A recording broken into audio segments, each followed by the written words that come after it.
ఓ నాతో కళ్ళగంతలు తీయించి పోటీలో నేను ఓడిపోయేలా చేద్దాం అనుకుంటున్నారా? మీరెన్ని కొట్టినా నేను గంతలు తీయను. అత్తయ్య గారు, అత్తయ్య గారు, ఎవరు లేరే? అత్తయ్య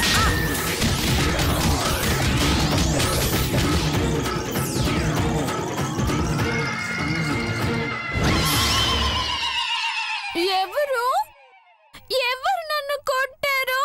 మీకు దమ్ముంటే, మీ నగలకు దమ్ముంటే, మీ ఆయన దగ్గర రమ్ముంటే రండే రండి తేల్చుకుందాం. ఏంటి ఎవరు రావట్లేదు? మరి నన్ను కొట్టిందెవరు? అబ్బా! ఓ ఒకవేళ నా భ్రమ. నాకు తెలుసు, నేను తింగర్ దాన్ని.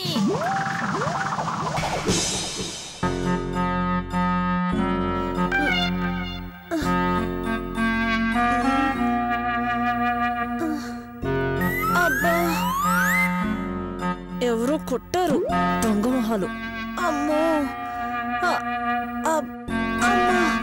అబ్బా! ఎక్కడున్నారు?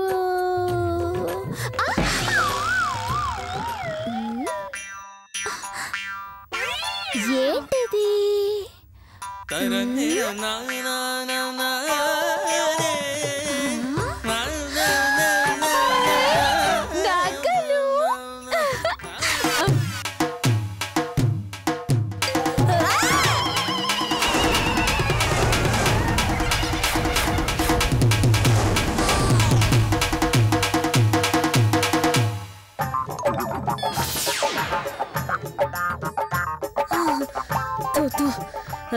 ఎవరు నువ్వు? ఎవరు నువ్వు? నిన్నెవరైతే ఏంటి, ఈ మూట నాది. నేదెలా అవుతుందమ్మా? ముందు నేను చూశాను, తీసుకున్నాను. అద్దో నా కోసమేనా? Thank you.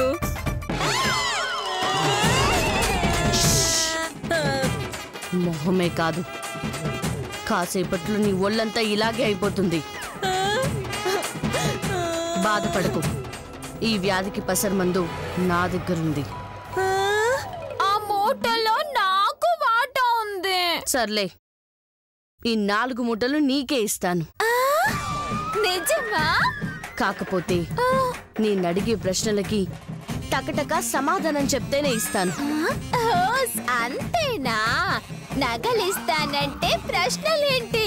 నా ప్రాణం అడిగినా ఇస్తాను, అడుగు. మీరిక్కడికి ఎందుకు వచ్చారు? కృష్ణాష్టమికి వచ్చాం. ఈ ఆట ఎందుకు ఆడుతున్నారు? ప్రైజులు వస్తాయి కాబట్టి. బొమ్మకి కరెంట్ షాక్ ఎందుకు పెట్టారు? మధుని చంపడానికి. అమ్మా, అలాంటి వాళ్ళది నిజమైన ప్రేమ కాదు, అది వ్యామోహం. ఎగ్జాక్ట్లీ చిన్నత్త, నిజంగా ప్రేమించుకున్న వాళ్ళు అలా చేయరు. ఎంత మనసు విరిగిపోతే కన్న కూతుర్ని పట్టుకొని మా దృష్టిలో చచ్చిపోయా ఉంటుందా తల్లి? అది సరే అమ్మా, తన కూతురుతో తన మాట అనేటప్పుడు ఆమె మాటల్లో వ్యథ, కళ్ళల్లో బాధ గమనించావమ్మా? పెద్దబాబుకు బర్త్డే విషెస్ చెప్పు కూడా వెళ్ళాం కదా.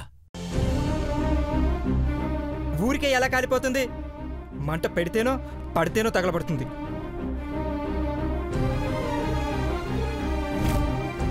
కరెక్ట్ చిన్నబాబు, నీకొచ్చినట్టే నాకు డౌట్ వచ్చింది. పార్వతే షర్టును తగలబెట్టిందనుకుంటా.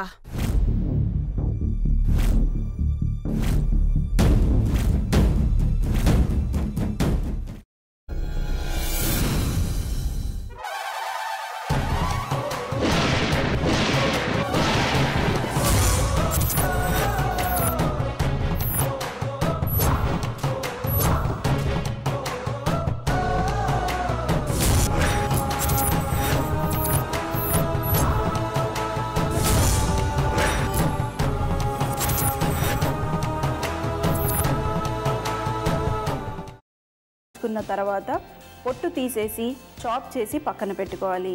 ఒక ప్యాన్లో కొద్దిగా నూనె వేడి చేసి అందులో ఆవాలు, మినప్పప్పు, శనగపప్పు, కరివేపాకు, సన్నగా తరిగి పెట్టుకున్న ఉల్లిపాయలు వేసుకుని 1 నిమిషం పాటు వేయించుకోవాలి. ఆ తర్వాత కాల్చి కట్ చేసి పెట్టుకున్న వంకాయని కూడా అందులో వేసుకుని బాగా మిక్స్ చేసి బౌల్లోకి ట్రాన్స్ఫర్ చేసుకుని అందులో తగినంత చిక్కటి పెరుగు లేదా పల్చటి పెరుగు వేసుకుని మిక్స్ చేసి అన్నంతో కానివ్వండి, చపాతీతో కానివ్వండి సర్వ్ చేసినా చాలా బాగుంటుంది.